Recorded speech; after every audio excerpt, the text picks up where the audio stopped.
ದೇಶದ ಜನರು ಸಾಕಷ್ಟು ನಿರೀಕ್ಷೆ ಅಪೇಕ್ಷೆಗಳನ್ನು ಹೊಂದಿರುವ ಕೇಂದ್ರ ಬಜೆಟ್ ನಾಳೆ ಮಂಡನೆ ಆಗಲಿದೆ. ಕೇಂದ್ರ ಹಣಕಾಸು ಸಚಿವೆ ನಿರ್ಮಲಾ ಸೀತಾರಾಮನ್ ನಾಳೆ ಬಜೆಟ್ ಮಂಡಿಸಲಿದ್ದಾರೆ. ಇದು ಅವರ ಸತತ 8ನೇ ಬಜೆಟ್ ಮಂಡನೆ ಆಗಿದ್ದು, ಆರ್ಥಿಕತೆಗೆ ಚುರುಕು ಮುಟ್ಟಿಸುವ ಬಹುದೊಡ್ಡ ಸವಾಲು ಮತ್ತು ನಿರೀಕ್ಷೆಗಳು ಈ ಬಜೆಟ್ನಲ್ಲಿವೆ. ಅದರ ಕುರಿತು ಒಂದು ವರದಿ ನಿಮ್ಮ ಮುಂದೆ.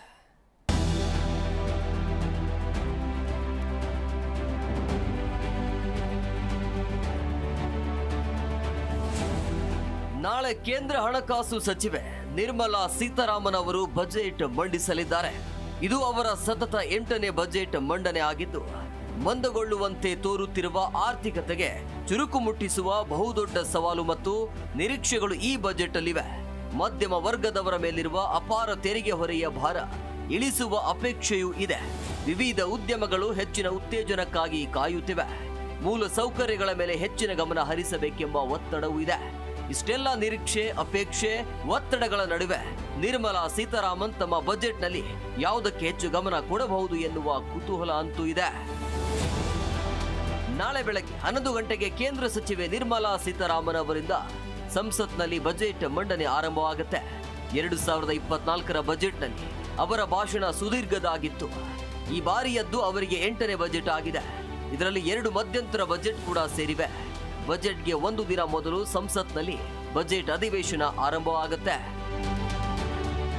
ರಾಷ್ಟ್ರಪತಿ ದ್ರೌಪದಿ ಮುರ್ಮು ಅವರು ಇಂದು ಸಂಸತ್ತಿನ ಉಭಯ ಸದನಗಳನ್ನು ಉದ್ದೇಶಿಸಿ ಭಾಷಣ ಮಾಡಿದ್ರು.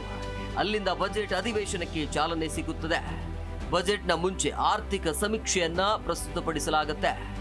ವಾಡಿಕೆಯಂತೆ ಬಜೆಟ್ ಹಿಂದಿನ ದಿನ ಆರ್ಥಿಕ ಸಮೀಕ್ಷೆಯ ವರದಿಯನ್ನ ಸಂಸತ್ನಲ್ಲಿ ಮಂಡಿಸಲಾಯಿತು. ಕೇಂದ್ರ ಆರ್ಥಿಕ ವ್ಯವಹಾರಗಳ ಇಲಾಖೆಯ ಮುಖ್ಯಸ್ಥರ ನೇತೃತ್ವದಲ್ಲಿ ಸಿದ್ಧಗೊಳ್ಳುವ ಈ ವರದಿಯನ್ನ ಹಣಕಾಸು ಸಚಿವರೇ ಸಂಸತ್ನಲ್ಲಿ ಪ್ರಸ್ತುತಪಡಿಸುತ್ತಾರೆ. सदस्यगण, हमारे भारत 140 करोड़ आबादी वाला देश है.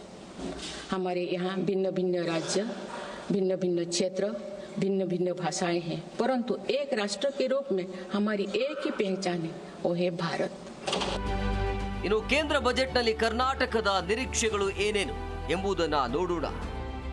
ಬೆಂಗಳೂರು ದಕ್ಷಿಣ, ಪಶ್ಚಿಮ ಮತ್ತು ಹೊರವಲಯಕ್ಕೆ ಮೆಟ್ರೋ ಸಂಪರ್ಕ ವಿಸ್ತರಣೆಗಾಗಿ 4ನೇ ಹಂತಕ್ಕೆ ಅನುದಾನದ ನಿರೀಕ್ಷೆ ಇದೆ.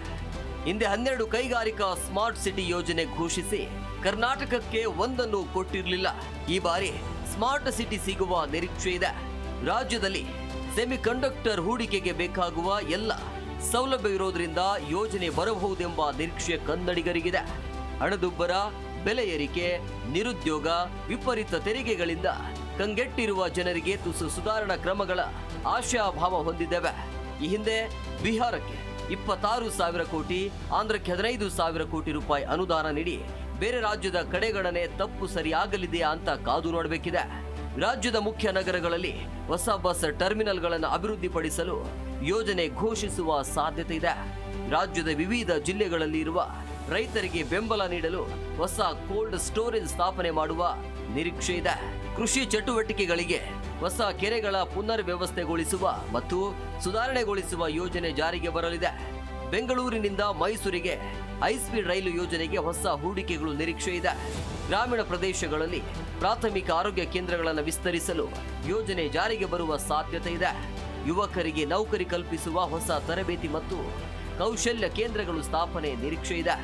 ಬೆಂಗಳೂರು ಮತ್ತು ಹುಬ್ಬಳ್ಳಿ ಧಾರವಾಡ ಪ್ರದೇಶಗಳಲ್ಲಿ ಹೂಡಿಕೆ ಆಕರ್ಷಿಸಲು ಕೈಗಾರಿಕಾ ಪಾರ್ಕ್ ಸ್ಥಾಪನೆ ನಿರೀಕ್ಷೆ ಇದೆ.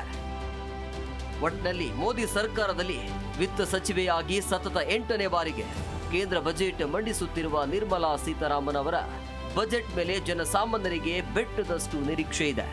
ಈ ಬಾರಿಯ ತಮ್ಮ ಬಜೆಟ್ನಲ್ಲಿ ಜನಸಾಮಾನ್ಯರಿಗೆ ಹಣಕಾಸು ಸಚಿವರ ಕೊಡುಗೆ ಏನಿರಲಿದೆ ಎಂಬ ಬಗ್ಗೆ ಸಾಕಷ್ಟು ನಿರೀಕ್ಷೆಗಳಿವೆ. ಜಿ ಕನ್ನಡ ನ್ಯೂಸ್ ಈಗ ನಿಮ್ಮ ಮನೆಯಲ್ಲೇ ನೋಡಿ. ಎಲ್ಲ ಕೇಬಲ್ಗಳಲ್ಲಿ ಈಗ ಲಭ್ಯ. ನಿಮ್ಮ ನೆಚ್ಚಿನ ಜಿ ಕನ್ನಡ ನ್ಯೂಸ್ ಈಗ ಸನ್ ಡೈರೆಕ್ಟ್ ನಲ್ಲಿ number 292, Tata play number 1664, Jio TV number 1334, NXT digital number 30, in cable number 30, city networks 51, U digital number 162, GTPL number 17, Rockline telecommunications number 42, Shri Basaveshwara cable number 168, rural cable network 60, Vinayaka digital 57, Abhishek cable 821, city channel 53, Siddeshwara cable network 57, V4 digital Infotech 628, Surya digital networks 53, Gajanan digital number 836, Malnad Infotech private limited number